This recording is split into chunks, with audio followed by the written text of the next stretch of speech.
I'm going to just give a quick intro for those of you who don't know Stephen intimately. I'll give you kind of a quick rundown. He, as you can see in the background there, likes to slap the bass, as they say. He loves music, loves to talk strategy. He's a Northwest native.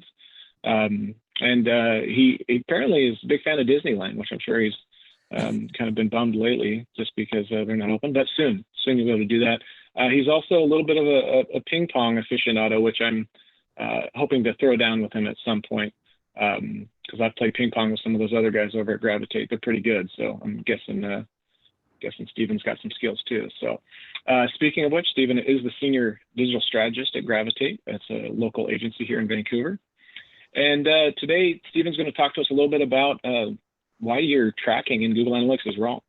So we'll be discussing using UTMs and how to do that the right way, and doing custom channel groupings and things like that. So with that, Stephen, I'm going to, unless you have anything for me, I'm going to go ahead and turn off my video so you have the full stage, and let you get going from here. Sounds perfect. You guys can see my screen and everything okay? Take that as I can, so I'm guessing they can. Okay, wonderful. So as Kevin mentioned, today we're going to be talking about Google Analytics and how we can more accurately track our channels across the interwebs. You know, that's really important when we're trying to measure ROI. And it's something that, you know, after working with a number of clients across a variety of industries, nobody's really doing it 100% correctly. And what I want to talk about today is not how we can get it 100% correctly, because I don't think it's really necessary to get it 100% correct or feasible to get it 100% correct, but talk about how we can implement some simple, repeatable measures that can ultimately help you make better decision on your marketing budget. Because when you're looking at all these digital channels, you know, paid search, paid social, SEO, all the above, organic email, ultimately you want to be able to look back and try to get a grip on what is impacting what. You want to get a grip on the value of these channels and your energy and your time spent in these channels. And it's difficult to do that with messy data. So really what we're talking about is how to have clean input of data with your Google Analytics so you can have better insights. Some acceptable emotions as we go through our presentation today. You may be falling asleep. You may be really interested. You may have some head explode moments. We're going to cover a little bit more about me. Kevin did a pretty great synopsis. We're going to be talking unexpectedly about Google Analytics 4, which is a new major update to the platform. We're still going to be talking through the remainder of what I have put together, although Google Analytics 4 changes this quite a bit. The fundamentals of what we're going to talk about will still apply. However, with the new analytics version, there are some changes to be aware of, and we're still kind of learning about them as they're coming out this month. Okay, so we're going to cover Google Analytics 4 in brief, talk about analytics maturity in progress towards better analytics, talk a little bit about what UTM parameters are, why they matter, how to use them, and then for universal analytics for the, I guess now you'd call it the legacy Google Analytics, we're going to talk about how to do custom channel grouping, building consistent UTM parameters. And then we have a free guide that I'll be offering you guys for best practices for channel grouping and UTM parameters. And then at the end, I'd like to reserve some time for Q&A. We can even look inside of a sample property and get into some detail. So with that being said, let's just get into things. About me, as mentioned, I'm Vancouver local, big fan of our community and tech-centric community downtown. Love making music. That's a Fender jazz bass back there. I put this one out specifically because the headstock is tall enough to get into my shot. Love playing music, love playing ping pong, and I kind of geek out on this marketing stuff. And for me, I got into marketing because I'm interested in art and business, and it wasn't until I took a advertising course in community college where I was like, oh, well, you can do kind of both of these things. And the more time I spent with analytics and data, the more interesting things got for me, because I'm able to analyze the performance of our ad campaigns among different industries and clients. And it's pretty cool when you can get some clean, effective data that will help increase performance, which ultimately helps companies grow. That's why I enjoy it. Few of my select clients that I enjoy working with, and I've had experience specifically doing this type of tracking on, companies like Pacific Foods, which is now owned by Campbell's. We work with a startup that got acquired by McAfee, so we have done this for McAfee and a few others, and just a variety of industries. And as I like to say, from soup to software, we've done this, and it has sort of been a issue across the board. No matter what company we're working with, what scope or size, everybody is trying to get better attribution data, better analytics data. So with that being said, let's go. Analytics maturity is something that I don't think we spend a lot of time thinking about, but it's important to set a baseline for where your company is at now and where we want to be. Ultimately, a lot of companies want to jump straight to user-defined journeys, cross-channel attribution models, and like all this really complex stuff. But the problem is, and we see it quite often, is that we don't have clean data being pumped into the system. So the first thing you should be thinking about when you're setting up Google Analytics, are you implementing basic filters? Meaning, are you excluding your office traffic? Are you excluding other development environments, other subdomains that maybe you don't want in your property? Do you have the right goals set up? Do you have form tracking set up? Do you have phone calls set up? Whatever that goal is for you, that KPI is for you. And is it set up properly? And do you have that documented? Are you segmenting your audiences properly? Are you looking at things like existing customer bases versus new customers? Are you looking at different demographics that you may want to segment and view differently? If you have different product lines and that kind of thing. Are you able to then measure and create meaning from those numbers? What we like to do is ultimately get a company to the point where we have optimized the acquisition channels. And that's kind of what we're talking about today. Down below, those first three buckets are really about setting up and defining your standards for tracking. They are about how you are going to perceive those metrics, setting KPIs. They are about setting up performance automated reporting with things like Data Studio and Tableau and all those different reporting tools. But today we are going to be talking about optimizing your acquisition channels. And the way to do that is to define your channels and use UTM parameters. So if that goes over your head, I'm sorry. We're going to try to bring this thing back full circle and talk a little bit about problems with channel grouping. As mentioned, the cleaner the data is in Google Analytics, the better insights we're able to draw in terms of channel analysis.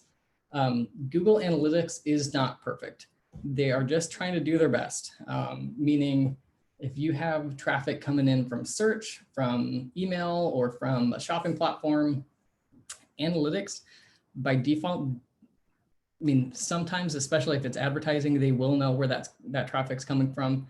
But if it's paid social, if it's email, they don't know for sure. And they're just trying to make assumptions, or Google Analytics bot is trying to make assumptions about where that user came from. Did they come from Marketo? Did they come from Facebook? Did they come from LinkedIn or something like that? And they're just guessing for the most part. And it is a good guess for the most part. What we often see is that a portion of this traffic, a decent portion, is miscategorized.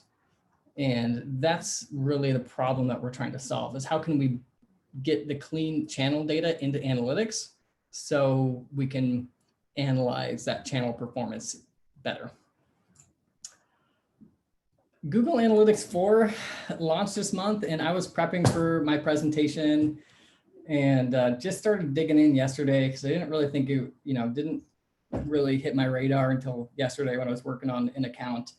And I got Analytics 4 upgraded on a few properties yesterday. And to be honest, a lot of what we're talking about today is completely irrelevant to Google Analytics 4 with respect of the fundamentals. The fundamentals of defining clear sources, mediums, and campaign data into GA4 still applies. However, a lot of what we're going to be covering in regards to custom channel grouping and channel grouping in general, they have made updates, and it doesn't appear that some of the customization that we had in Universal Analytics is available yet in GA4. So that's just to kind of preface what we're talking about today is specific to the legacy Universal Analytics, which I imagine a lot of companies will continue to use. And that data is not going anywhere, but the future of Google Analytics is with the new GA4 properties. Okay, so what are UTMs? They are basically squirrely little link parameters that go on the tail end of your landing page URLs when you're creating ads, when you're creating email links, and anytime you're trying to point users to your own website, this is where UTM parameters come into play. There are 3 required parameters for Google Analytics in UTMs. However, there are others if you want to get more nitty-gritty and detail about things like ad content and creative. The 3 required parameters are the source, and the source is the name of the platform. So in the case of social, it would be Facebook, LinkedIn, Snapchat, things like that. In the case of email, things like MailChimp or Pardot or Marketo. And then the medium is the type of that traffic. Is it email? Is it social? Is it PPC? The campaign, you can think of campaign as cross-platform. So if you're running the same promotion across different channels, across different mediums and sources, that would be something you'd want to track, like how is the spring 1999 sale going for us in this month? We don't really care about, the channel necessarily. And it would look like this. You would put a link to your website, and then you would have this squirrely parameter at the back end of things. Luckily, there are a ton of tools that help you build these URLs for you. And often, a lot of these platforms have them built in. If you're doing Google search ads, they don't even leverage UTMs technically. They have the built-in, I think it's GCLID parameter system that just does that for you automatically. However, if you're doing things in email, if you're doing things in paid social in particular, is a real killer. And those other platforms, other display marketing, other non-Google properties, that tends to be the biggest issue when miscategorizing channels based on UTMs. So the builders are everywhere. Google has a builder of their own. It's completely free. I'm more preferential to building like a custom spreadsheet builder in working out of a spreadsheet because we tend to work with marketing teams that need to share these docs across the org, and creating a standard document with a standard set of sources, mediums, and whatnot, that tends to work well for us. These builders are perfectly fine if you're a one-woman show or a one-man show, or if you're not too concerned about doing this 100%. This is totally fine, a tool like this. Okay, so here's the thing. Google Analytics is not perfect. This is really the problem we're trying to solve, is the assumptions that analytics makes. by default, we have these default channels that Google breaks out traffic in. We have a direct channel, which is sort of the least helpful channel that we can look at. A lot of companies are stoked when they can say, oh, hey, we attribute 30% of our conversions to direct.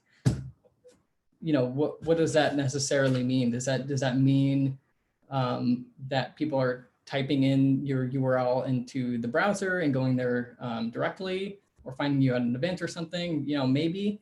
But what we tend to find is that direct gets clumped. It's kind of the catch-all. So if Google Analytics can't parse whether it's social or email or a referral, it'll just throw it into direct. And that's not super helpful for us digital marketers. Other channels include organic search, social, email affiliates, referrals, paid search, and other advertising, including display down there at the bottom. We're going to talk a little bit more about custom channel grouping later, and more about the default channel grouping and what's missing here and what you may want to consider adding. And then lastly, before we wrap today, I do want to call attention to the new default channel grouping in Google Analytics 4 and what you can kind of look forward to in the future, which they ended up solving a lot of the problems that we identified. Okay, so ultimately, as mentioned, we want to track the impact of our channels. And when you're in Google Analytics by default, in the acquisition reports, you can see you know, what is driving engagement. You can see what is driving conversion. And when it comes to things like direct, it kind of leaves us in the dark as digital marketers. And you know, a small portion of your pie, like this one here at 16% for direct, is not bad. However, we often see it a little higher, and in some cases it's really extreme. This one is really extreme, and man, I wish companies that are spending a lot of money they think about these things ahead of time, because when you're doing your analysis at the end of the year or quarterly or whatever it is, and you're trying to retroactively look back and make decisions about how that traffic performed, a big slice of your pie like this is not super helpful. And this is very extreme. I think this is probably the highest I've seen in terms of miscategorization. But it can be high. It's not common to see 30, 40% of traffic in a lot of companies,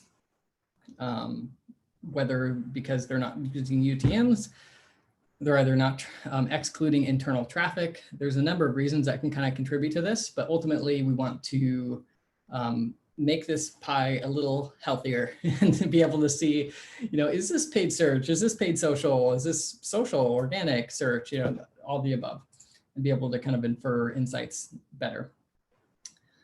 When is it actually worth the trouble to do all this stuff? Well, I personally don't think you need to be perfect with this. I don't think as digital marketers, we need to be perfect, but I do think that there are some obvious cases where you're going to want to implement these tracking links just to make your life easier and just to be able to get some basic attribution metrics for campaigns that you're either spending a lot of money on, that are of high consideration for you, that are high energy, those kind of things.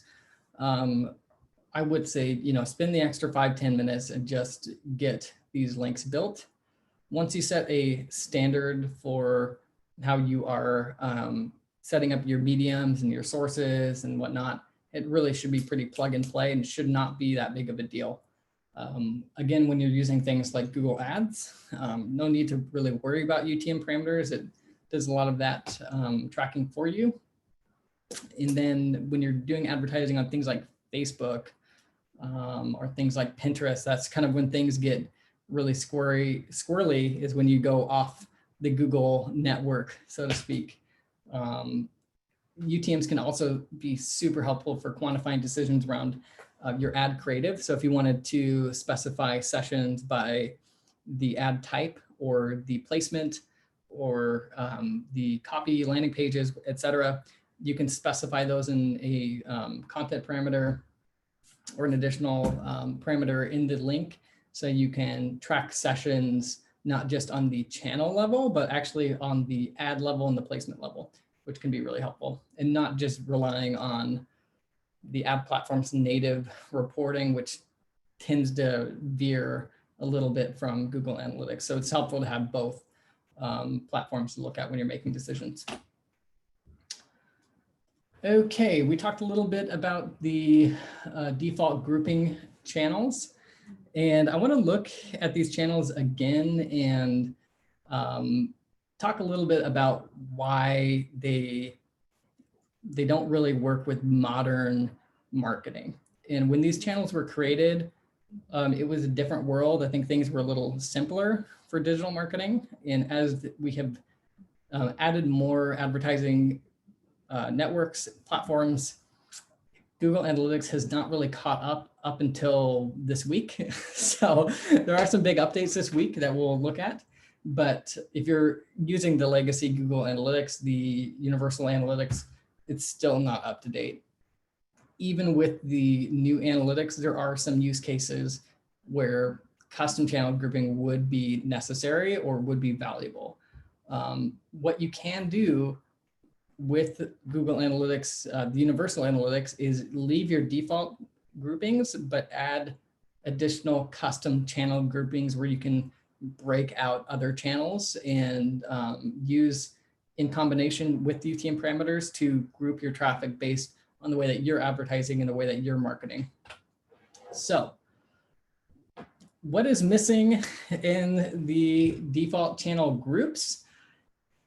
We can't interact right now, but I'm wondering if you're able to catch some stuff here. And the first thing I saw when I looked at these default channel groups is, where the heck is paid social? That was the very first thing that I thought about, because we don't necessarily want paid social to be lumped into paid search, which is their default fallback when you're running like a PPC medium or something like that.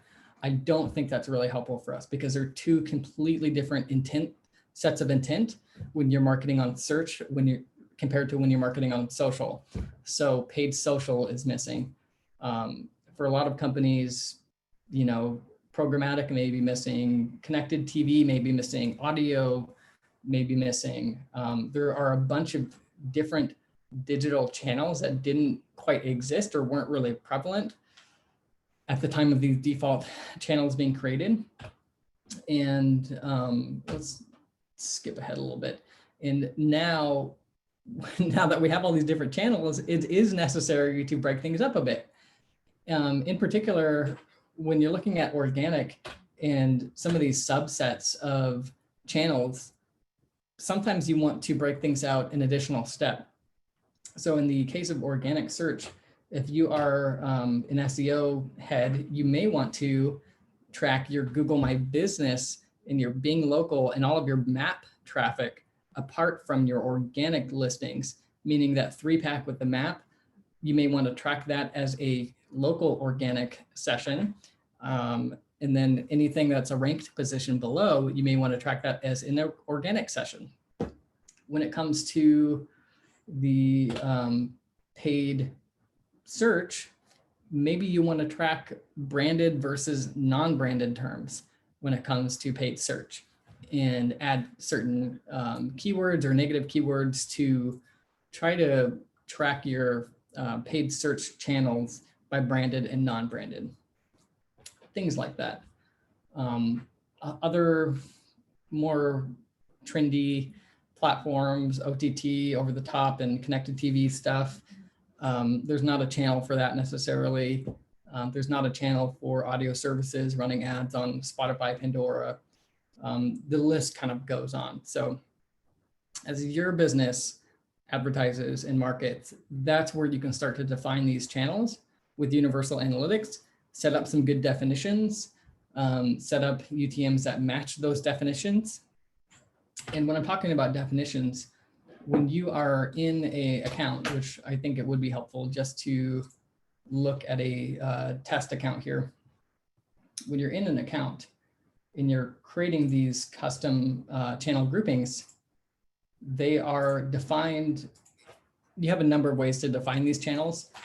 I personally am a fan of just keeping it consistent with the way that analytics tracks channels, which is medium, and create new mediums. You know, why not create one that says paid social, and then this is now our paid social channel. Boom. Easy, right? That's how you do that. You can create a custom channel grouping. The cool thing, not to get too nerdy right now, but let's call this enhanced channel grouping. The cool thing is that you can share this channel grouping across properties and across accounts. So if there's probably blogs out there where you can find links to people that have already done this, or if you wanted to share with a friend or with another one of your websites, you can share your groupings. You can keep them in a personal tool set down here. In our test account, we can't upgrade this to the view level, but in Universal Analytics, you can either keep these custom channel groupings for yourself, or you can define a new set of groupings for the entire account. So everybody in the account can view these groupings. And the way you would see this in analytics is that you have drop downs up here or across the account where you're able to set the primary dimension for your branding, whether that's, you know, your default grouping, the enhanced channel grouping that we looked at. And the cool part is that the grouping is retroactive. It's retroactive if you've been using these UTM parameters that are mapped to the groups. So we historically in this test account, it doesn't look like we have used a medium of paid social. So anything that is not in this group, it's going to be thrown in an other category. So it's important when you're creating these new standards that you include some of the old stuff like direct, like organic search, so it can route things properly. You should have the existing set and then just kind of add stuff as needed. Okay, reference blog and video. I did make a blog on this topic. Small flex here, just more of a joke than anything. Sometimes the articles we write on this stuff ranks right below Google, and I always get a kick out of that because it makes me feel good that you know, the way that we're doing things is validated. We ripped through a lot of this, but I think that we are ready to review some of the best practices that we have in place. Write down this URL. If you go to our website and go /UTM, you can get our best practices guide for sources, mediums, campaigns by a variety of different channels. And this is how we see things in general. So you're going to want to adapt this doc, especially with the new Google Analytics 4. Most of these groupings, in fact, we can't even do custom channel grouping in Google Analytics 4 anymore. So it doesn't quite matter. What does matter is less of the channel grouping in GA4, but still driving valid sources, mediums, and campaigns. So the link building side of things, the UTM link building side of things is still valid and still something you'll want to do. But when it comes to the custom channel groupings, the new version of Google Analytics, we'll see that kind of adapt and change. And I actually pulled up the new default channel grouping in GA4 documentation, which I've been trying to keep up with as they update the documentation. And sure enough, they included paid social in here, which I was super stoked to see. One weird thing is to kind of keep an eye out for the mediums because they're inheriting some old mediums, which is interesting. With that being said, I think we are ready for a little Q&A. That was quick and probably a little bit of a brain dump if you're new to this kind of stuff. If you are familiar with this kind of stuff, it was either a nice refresher or it was really boring. So hopefully that was helpful for you, and I think I'm ready for questions now. Perfect. Thanks, Stephen. It says I cannot start video because the host has stopped it. I don't know if you can affect that, but because I made you the host, so you can pop on there and change that. But in the meantime, for those of you that have questions, you can throw them in the Q&A, and I'll go ahead and ask Stephen those questions for you. Stephen, I was curious if you had any experience where you have a client that has really I'm sure you have a lot of experience with this client who has really messed up data, and you're basically looking at how they've attributed data in the past. A lot of times they're using incorrect UTM, like as far as how they've referenced, they might have said search instead of organic, so it's showing in other. Have you ever thought of a way of basically cleaning that up so that historical data maps to the correct new data? Have you done anything with that? Yeah, you can do some things. I will say it's hard, and it depends on if the client was using UTM parameters before. But I always like to look at the mediums and the way that they've been doing link building in the past and see if we can adapt our new standards to those previous setups. And if we can, we'll do that. If we can't, then things get a little trickier, as you can imagine. So what I would do in a case like this, when we're looking at an account, is try to see if there are ways to parse the direct traffic if we're trying to make sense of it. So what you can do in the direct traffic is set secondary dimensions. And what that means is things like, we're trying to make assumptions here. We're looking at things like landing pages, right? If we have a particular paid marketing template that we're using for a landing page, we can see that URL here and try to make some assumptions about where that traffic came from. Other than that, you can look at things like geography. Probably not using these dimensions correctly at the moment, but you can check things like what state or region you're targeting if you're running a campaign, and try to do some retroactive work that way. But ultimately, to your point, it's not an easy thing to do. and we are more of the mindset of today, moving forward, we're going to document a change here. We're going to say new link standards now. And that's how we're going to start viewing things from today moving forward, because going retroactive, it's not going to be super relevant to us. It's always surprising to me, even very large companies. I mean, it becomes even more challenging as you're working with larger companies, I guess, to have really good, clean data. But some of the mistakes I've seen are just pretty crazy. So I got a couple questions from our audience today. I'm going to start. Luke has a question for you. So first, he says, this is definitely a lot to take in for those of us who are newer to UTM usage. What are some other resources you'd recommend for beginners? Yeah, I've got in the document, let me just pull that up and see if my redirect works. In this doc, I have a few links at the bottom. And if you click on these links, the first one being the blog that I wrote. In this blog, I have a video, but 2 links to UTM basic tracking instruction from HubSpot, which I feel like their documentation is pretty good. And it gives you a good overview and a little bit more detail in which I went over today. And then looking at Google's own documentation, super helpful. And they tend to keep things very straightforward. So there's not much context. It's just, here's how we're grouping things. Here's how you get started. If you are more of a visual person, then I would go to YouTube.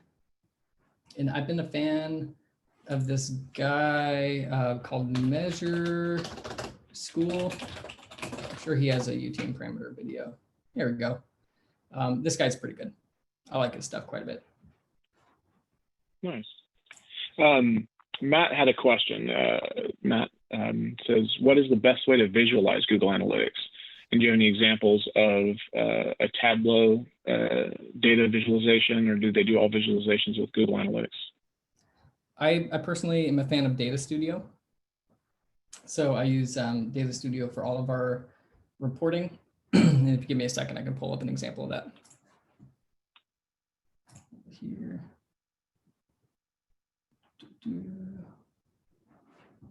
All right, should be paused. Number of visualization tools within the new Google Analytics. There are more built-in visualization tools for channel grouping, which is pretty interesting. The existing visualization tools in Google Analytics is not super great, but you can use something like Data Studio, Tableau, any of those other big ones to get that visualization and that customization you're looking for. So give me one moment here. I'm going to put up.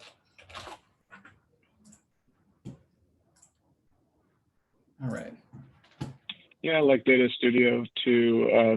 And I mean, it's free. It's got the preset things you can customize. So it's pretty nice to have visualizations and pull in other third-party tools, whether it's call tracking and all that kind of stuff into one data visualization. It's pretty nice.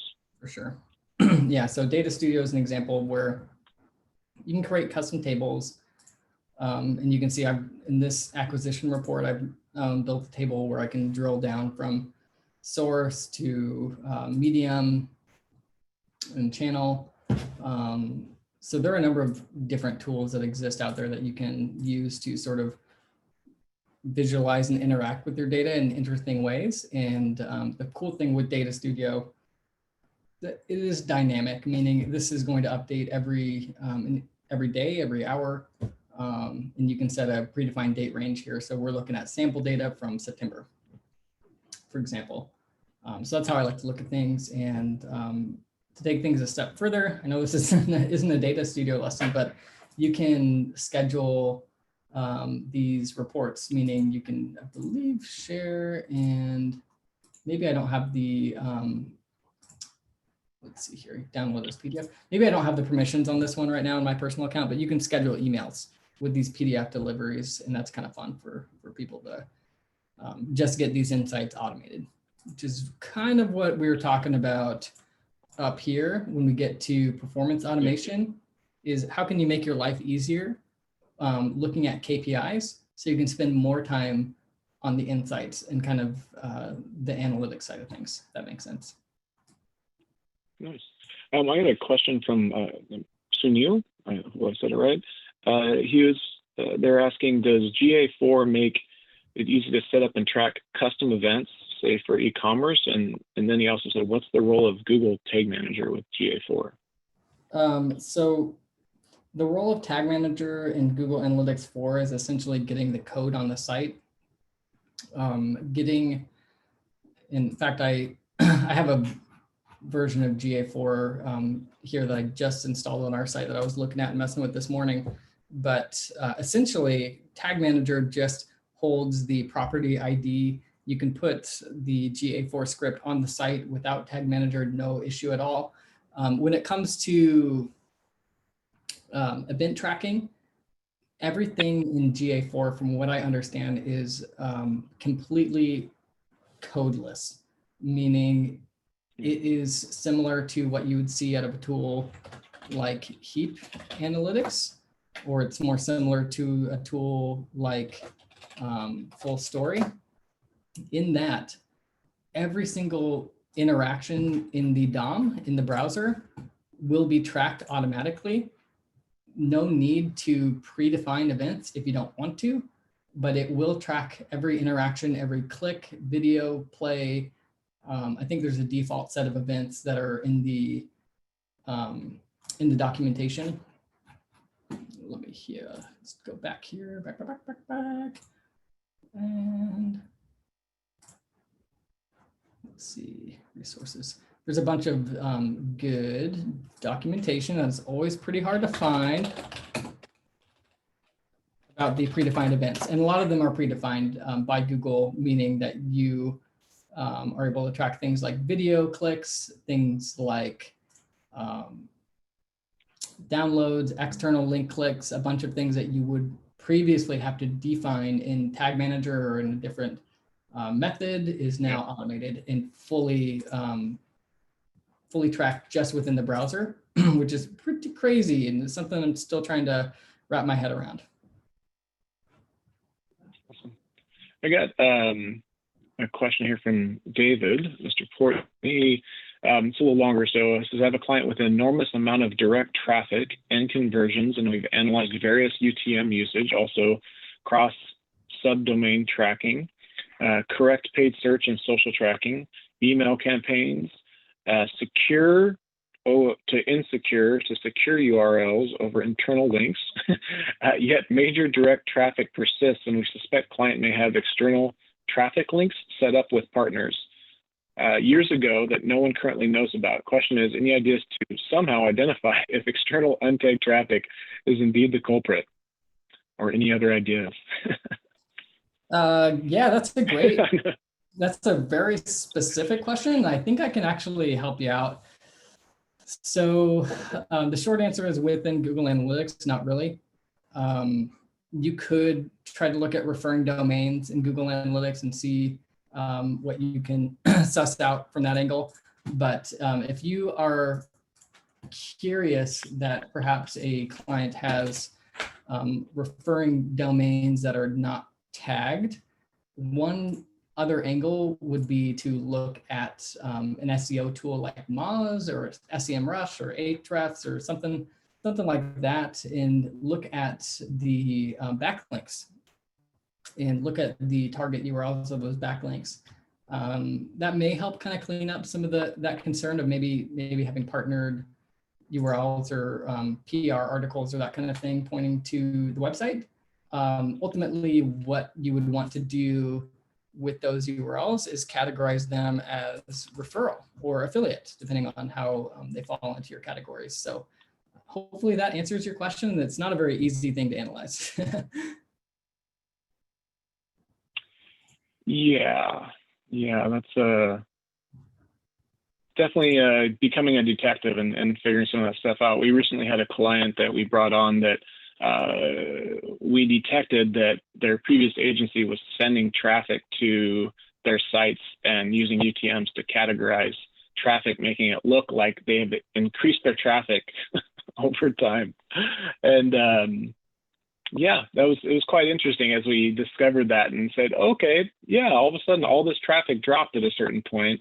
And then as we just looked into that, it was kind of clear that they were doing that, which, yeah, you want to put someone like that on blast, but we're just moving forward. Speaking of moving forward, Marina has a question. She said, aside from overtly skewed pie charts or super obvious wrong signs, what might be some other tells that current channels and the gathered data isn't quite optimal? I would argue that by default, it is not optimal. I would argue that by default, because Google Analytics doesn't separate paid social from paid search, that already kind of bothers me. And a way around this is to peel back the layer of the onion a little further. And instead of looking at your traffic by channel, just take a look at the sources in the mediums that Google Analytics is already assigning to your traffic and see if you can make sense of this, see if anything looks miscategorized. As we were talking about affiliate links here, like there's an example of like a partner link being categorized as affiliate. Well, maybe we want to categorize that as something else. So that's kind of where you can start to dig into your mediums that exist already. But in general, I would argue that it is less than optimal the way things are set up right now. In general, for anybody. Yeah, and I would just add, Marina, generally, if you see a lot of traffic going to a channel of other, that's a clear sign that something is afoot, besides just the suboptimal current channel groupings. Asim has a question. He says, hey, we're a WordPress development agency, and I'd like your opinion on the following. What kind of improvement can we do in the website to make it more friendly for marketers like you? If you can suggest a few things to direct to some resources, it'll be great. I feel like it's a little bit of a spam email within a webinar. But you want to touch on that, Stephen? Yeah, I can answer that. I guess I'd have to see your website, but yeah, I mean, there's a ton of good blogs. We have a good blog on making, or a lot of good blogs on making websites better. I'm sure Web4 has them as well. There's plenty out there on the internet for improving user experience. But to bring things sort of full circle, what I would look at in Google Analytics, just as one particular tactic, you may want to consider looking at your landing pages and look at some of your problem metrics in Google Analytics for behavioral things. So for example, if our homepage, or let's take this number 6, for example, because it's the one with the highest bounce rate here. You may look at some of these pages that are receiving problem metrics, that are receiving higher bounce, higher exit percentage, or lower session duration or time on page, and take some of that insight with you to try to understand what is causing that behavior, and can you make an improvement in the copy, the creative, the layout, and maybe draw some insights that way. Otherwise, and we have. Go ahead. Yeah, I mean, we could talk about that one all day, I'm sure. We have one more question, and as we wrap things up here, a question from Randy. Randy says, before upgrading to GA4, are there any precautions or preparations you'd recommend prior to upgrading accounts? And who's your favorite bass player? Good question. So I'll answer the bass player question. To be honest, I'm not a huge bass head. I use this bass to record some of my music, and yeah, I don't even know if I'm not even sure I know very many bass players, to be honest. So I don't have a favorite bass player.